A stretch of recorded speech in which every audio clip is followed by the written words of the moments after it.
folks. Welcome back to the Field and Garden Podcast. I'm your host, Lisa Mason Ziegler, and thank you so much for joining me here today. It's a pleasure to have you here. And, this is the end of 2021. We are heading into 2022. And this is always a reflective time, right?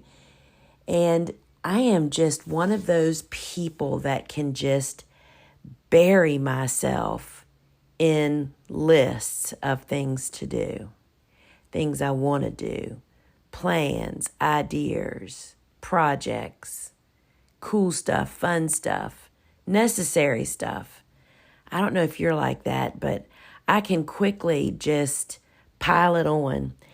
And a thought occurred to me of a list that would be a little bit more affirming than that. And that's a list of things that I have done, accomplishments, projects completed, all, a look back. And that led me in conjunction with, I've been asked several times in the past few months to kind of tell how I kind of happened to come to be where I am, or how did I come to become a flower farmer, to lead an online garden shop, to become a speaker, instructor, book author, all these kind of things that I do now.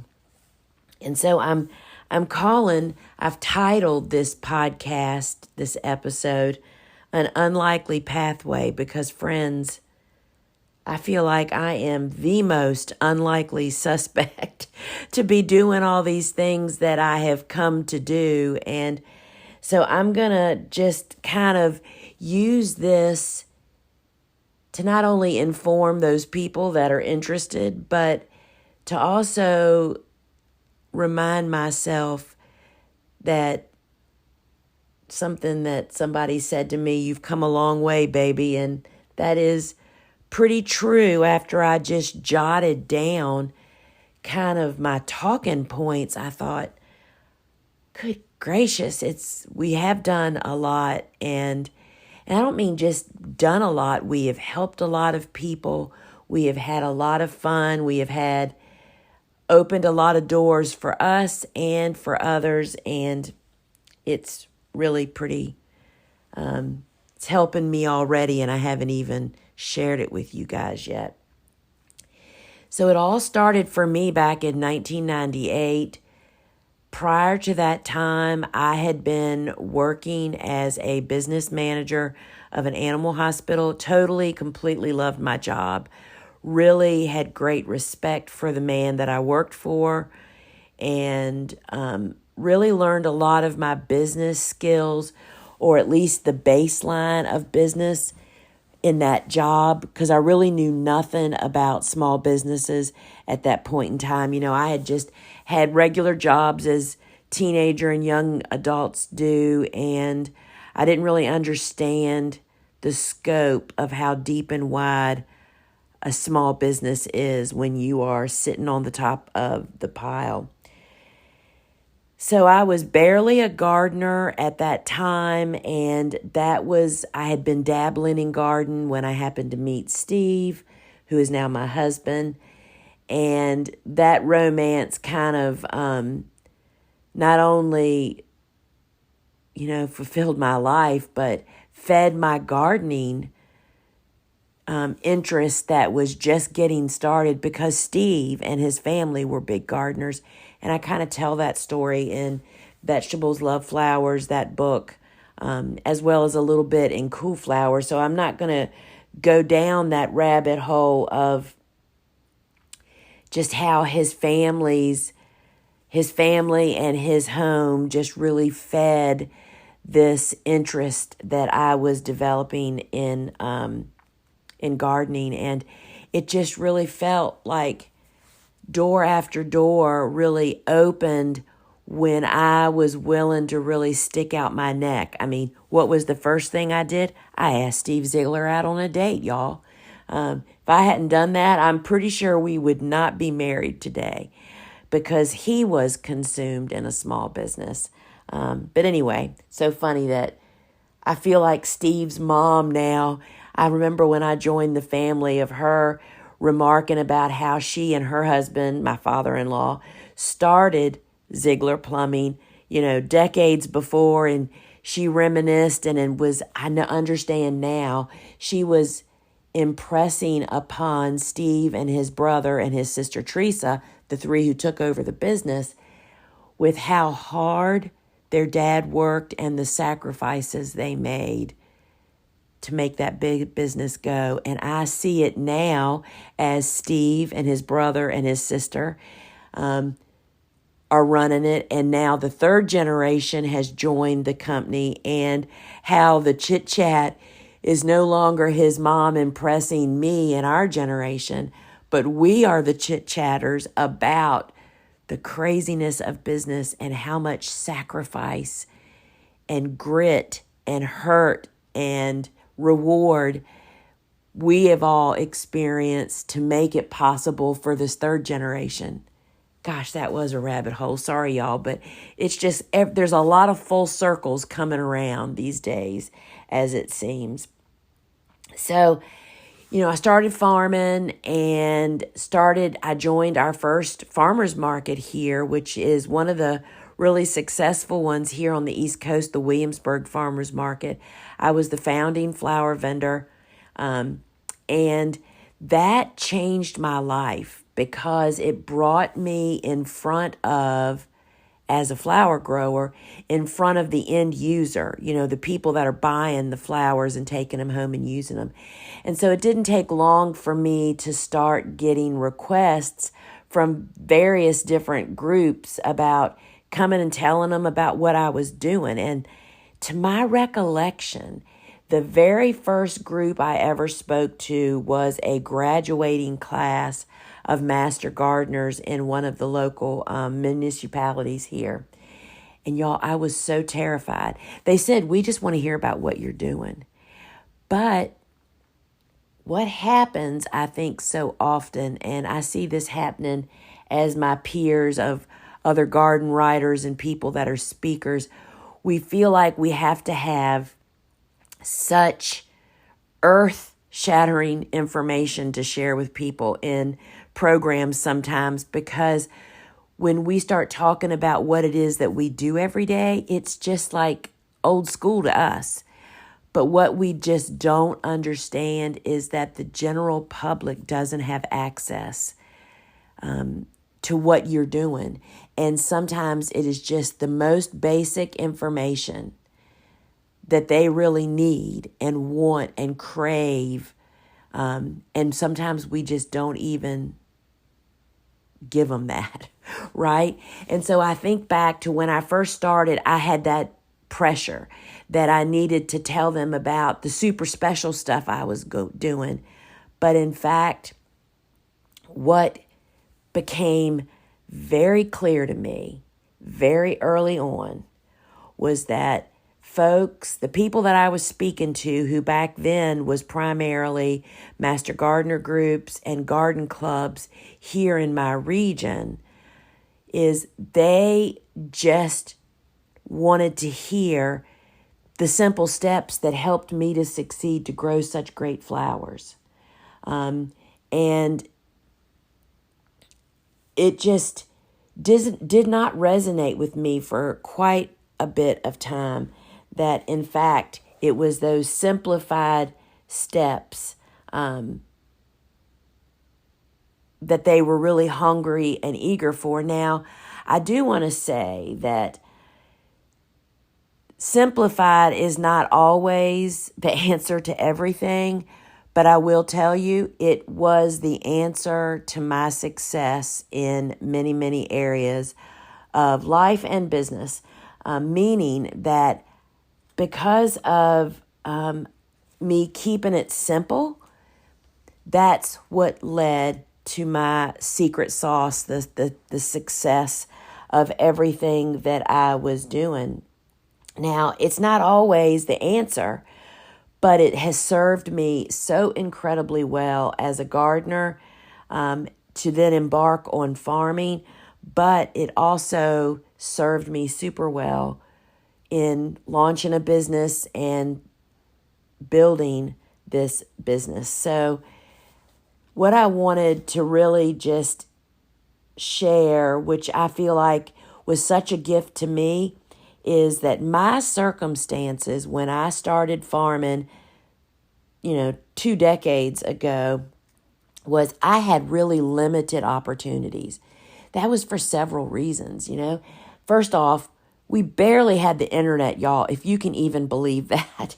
I mean, the internet was just starting to come out. Of course, we didn't have social media. I can remember that my lifeline was the Association of Specialty Cut Flower Growers website, where we had a private discussion board just for members. And I mean, you couldn't post images. It was just a dinosaur when we look back on it now, but it was my lifeline. And so me having very limited opportunities is what kept me on the path to succeed, because it just, having fast access and a lot of resources brings in a lot of temptations that people, I see them fall to it every day now. I mean, that is the biggest barrier that I see, is people have access to too much too fast, and it leads us astray. And I just didn't have to face that. And I am so grateful for that. I'm grateful for everything I have today. Don't get me wrong. But I think I would have never, ever made it to this point if I had to have made all the choices that folks have to actually make today. Whether it's growing business opportunities, seeing what other people are doing and craving those things, right?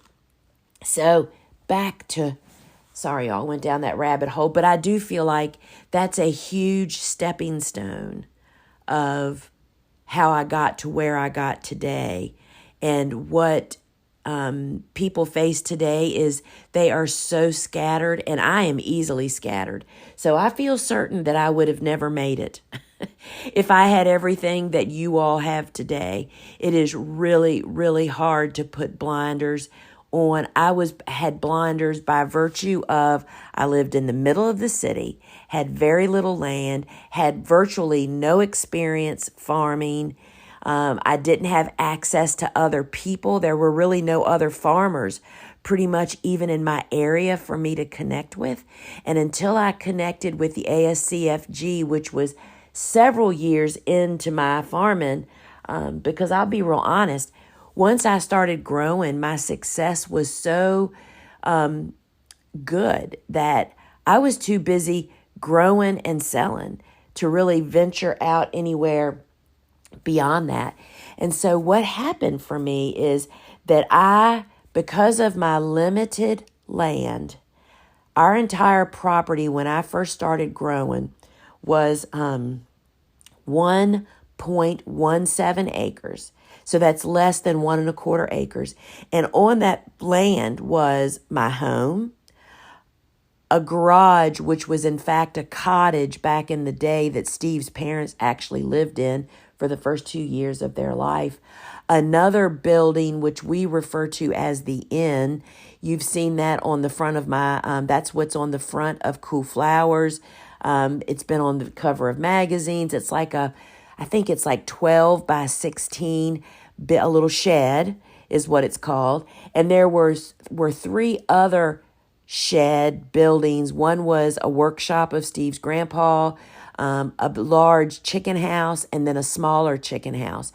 All 3 of those buildings were in dire straits when I came onto the scene. But what I'm getting at is this property had buildings staged upon it. So I carved out 2 quarter-acre gardens at the most. And what that led me to do was to grow more and more on less space. Unlike many people that I read about today that just have unlimited space, which allows you to really overindulge in the beginning before you even really know what your market is and what you're doing. I mean, it just really can lead you astray. So I was growing more and more on less space because I was selling it faster and faster. I mean, that's what really got me. I mean, I just saying this and I'm thinking back to how I was growing and cutting and selling as fast as I physically could at this point in time. My investment, what happened, my first growth period, meaning my business growth, was I couldn't buy more land. There was no really land available to me at that point in time. So then it was a matter of getting it all harvested, processed to sell and planted. I'm just having visions of how many wheelbarrows of compost. My practice back then was I had like 44, or it seems to me I had like 44, 45 beds that were about 100 feet long. And at each crop flip, meaning each succession, I would put down, 2 to 3 inches of compost, which I was not making. I was bringing it in. I had no room to make that kind of compost, nor do I even do that today. We purchase and bring in compost from different sources. And my goal was to put 2 to 3 inches of compost on each bed at every succession because, y'all, back then, cover cropping was not really a part of my business. I didn't have room to cover crop. I was squeezing every possible inch of flowers out of every possible square inch that I had. So my investment became more hands to actually help this process. And the chance for me to purchase more land, if you've been following me very long, so that 1.17 acres, less than 1.25. That was the size of my farm.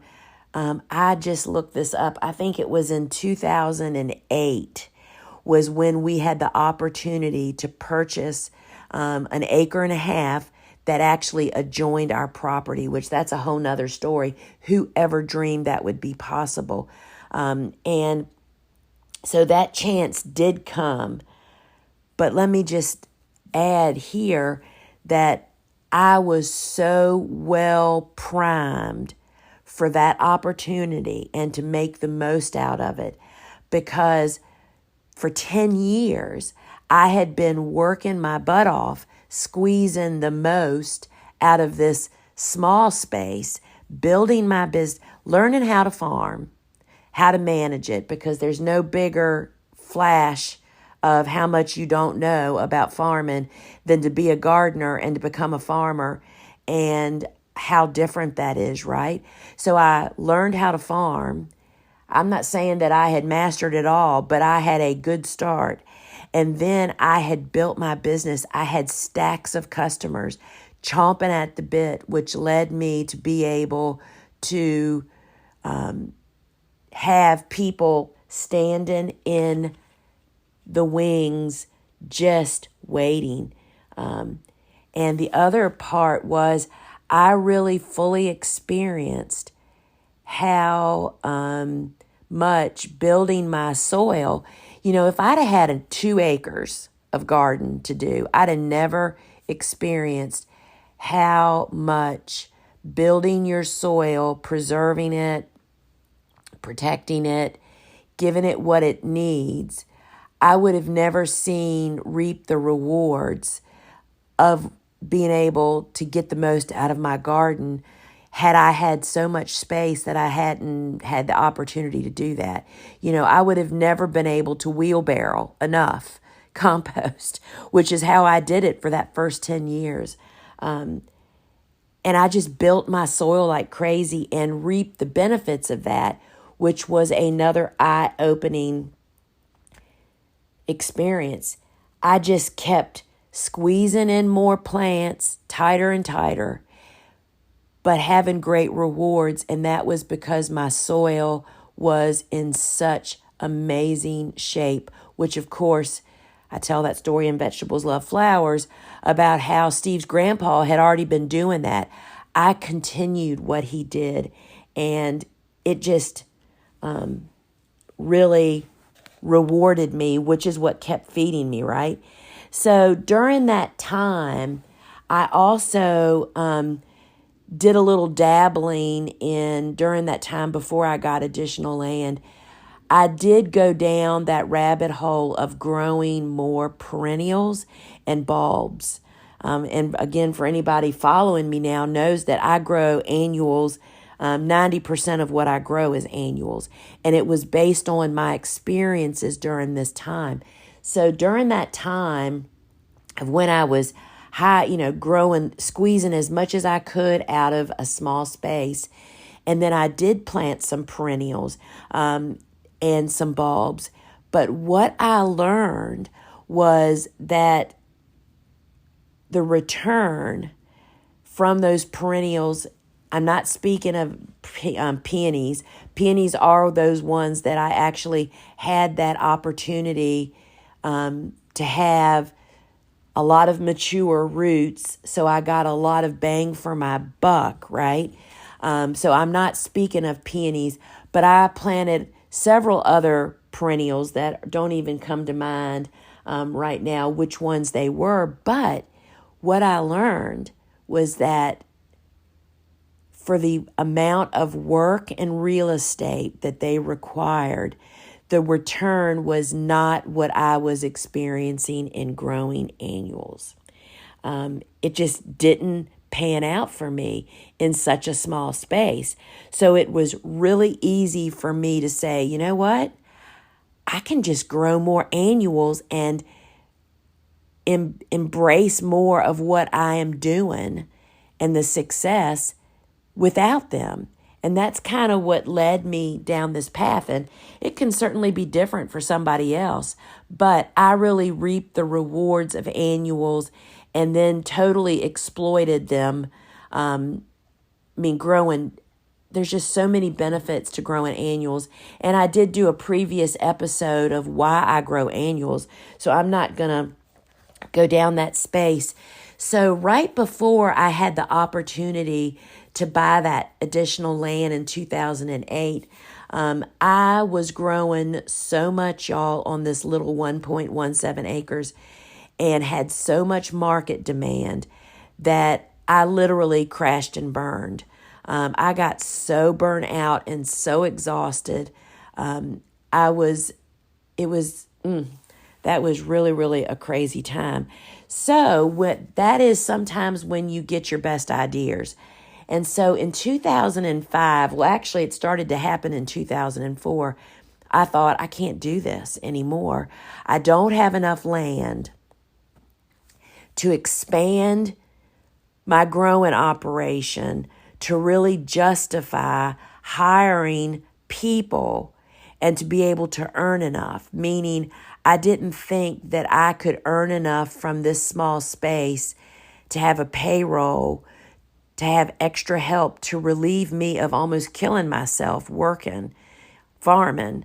And so I thought, what other ways can I do this? Now, keep in mind, during that whole from 1999, I think, up until this point, I was continuing to speak to groups in the off season. There's no way I could do it when there was any work to be done on this farm because I was too committed.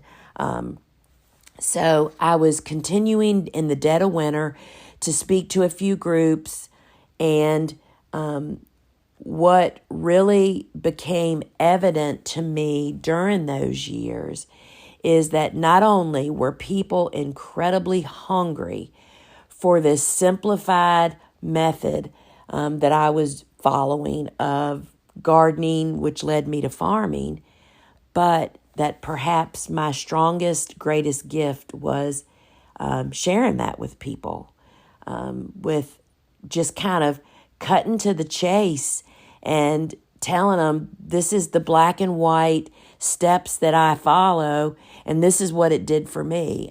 Because honestly, that's what I found most people are really hungry for. They just want to grow some stuff. They don't want to go down deep rabbit holes. They just want to have simple success. So at the peak of my on the verge of dying from working myself to death, I had an epiphany. And that epiphany was that I was continuing to just have great success gardening, building my soil, not using chemicals, not using organic or any pesticides, growing great stuff, growing beautiful flowers. And I was teaching during the winter. And when I would go and teach, I would give handouts to people of just lists of all these different areas or different businesses where they could buy the same stuff that I was doing it with. They wanted to know, where do we get Benary's giant zinnias? Number one plant that everybody wants to grow, y'all, is great zinnias. I found that was the number one flower people wanted to have in their gardens. It was the number one seed they needed to find. It was also the number one in the top 5 flowers that we sold commercially for all these years. So I had the epiphany of, why don't I launch a business that offers this stuff that I use, and I'll teach people how to garden. And I'm not going to go down the rabbit hole of when I first launched in 2005. I launched, up until that point, my business had been called Ziegler Garden. That was just the name of my business. We needed to have a name of a company to be able to launch this new business model that I was embarking on, and that's where the Gardener's Workshop came from. And in fact, that was my sister's suggestion. And so we launched the Gardener's Workshop in 2005, and in fact, it was launched as a direct sales company, just like Pampered Chef, where we would have sales reps that would teach people how to garden and sell them the stuff that they use, to do it with. And that business model came to an end a couple of years later, after it grew into what I did not expect, more of a sales machine, not really. It took me away from gardening, basically. We ended that business and actually transformed it into what my business is today. The Gardener's Workshop, which is an online garden shop and a learning center where we teach people how to garden and we sell the stuff that I use to do it. So during that time, y'all, wowza, from 2007 to 2018, Suzanne and I traveled all over the country, wherever people wanted us, teaching and then providing the goods to do what we were teaching them how to do. First, of course, it started out with gardeners, and then that grew into farmers and farming, and we loved it. I mean, literally, we packed up, we had an online garden shop, but we would pack up our goods, and I would go and teach and do a program for about an hour, and then we would set up our little pop-up shop. We would set it up. Before I spoke, I would speak, then people would get up, and I'm telling you, they would clean us out. We just developed such an amazing business model. Then we started going to conferences and to shows and doing the very same thing. I would be hired to speak and teach, and we would have a booth, and it was an amazing business model, and it really built our business, and we just reached more and more customers and built our business model up. And what you have to also know, that during that time, we were still farming. we primarily did it back during that time during the winter months. And while people think farmers don't have anything to do during the winter, we did. We just really double timed it. And we farmed during the spring and summer. And then during the late fall and winter, we traveled all over. And that led us, as we got bigger and more widespread, and technology became, I actually announced in I think it was the 2016 catalog that we produced then, that coming soon was online courses. And then in 2017, we actually embarked on that, which has just continued to snowball, because I really wanted to come home. I wanted to come home and do what I was doing in the beginning. I wanted to cherry pick all the good stuff that we had developed over the years, which was now to come full circle, to be able to garden and farm and to share that with people in new ways. And we had explored so many areas, and to be able to come full circle. And that just has kind of brought us to where we are today, where, this is 2021. The 2021 growing season was our farewell season of selling flowers to the local market. We'd been selling for 24 years, and we are now moving into 2022. We're still growing flowers, but we're growing them now to benefit our learning center, to be able to educate on a much wider platform. And it's like full circle moment for me. To look back, I feel like there's so much for us to do. The to-do lists, I have piles.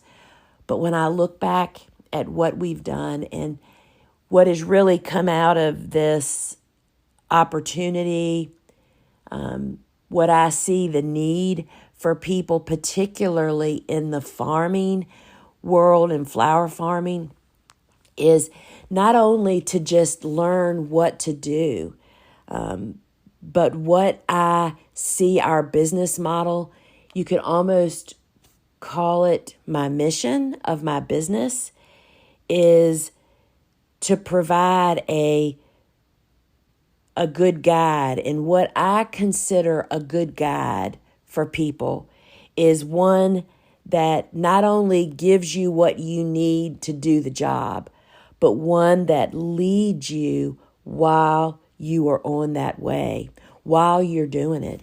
Because we know that as you face new challenges, whether it's in business or growing, your needs change. And that's the model that we have created and moved forward with particularly our business courses.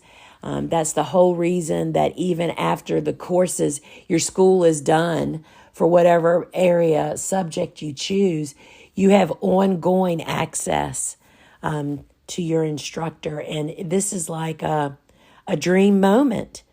And we're just doing more and more developing in that area and to help people. And we know we can't be all to everybody. Everybody has different styles of learning. And we are developing our style based on that simplified method that I learned that people just really seem to crave. And so whether you are embarking on gardening or farming or starting a business, I just invite you to check out what we're doing and how we're doing it. And we love to hear from you. And if you're enjoying my podcast, I really appreciate you writing a review, sharing it with your friends. Sharing with your friends is the most powerful thing. That's the most powerful thing if you're a business person that you can ask your customers to do. Just tell your friends, and then they'll want to share it with their friends. The power of sharing is what builds great things, y'all. So you can learn more about us and everything we're doing over at thegardenersworkshop.com, where we have a learning center that is packed full of free resources, as well as you have access to our online courses. We have what are called on-demand courses that you can purchase 24/7, year-round. They're available all the time. On gardening and business, as well as our big school courses, which are only offered once a year because of the involvement of our instructors with the course. They have just one enrollment period, and so all of that information is over at thegardenersworkshop.com. And friends, make the most out of everything you do. Keep it simple. And till we meet again, folks, ciao.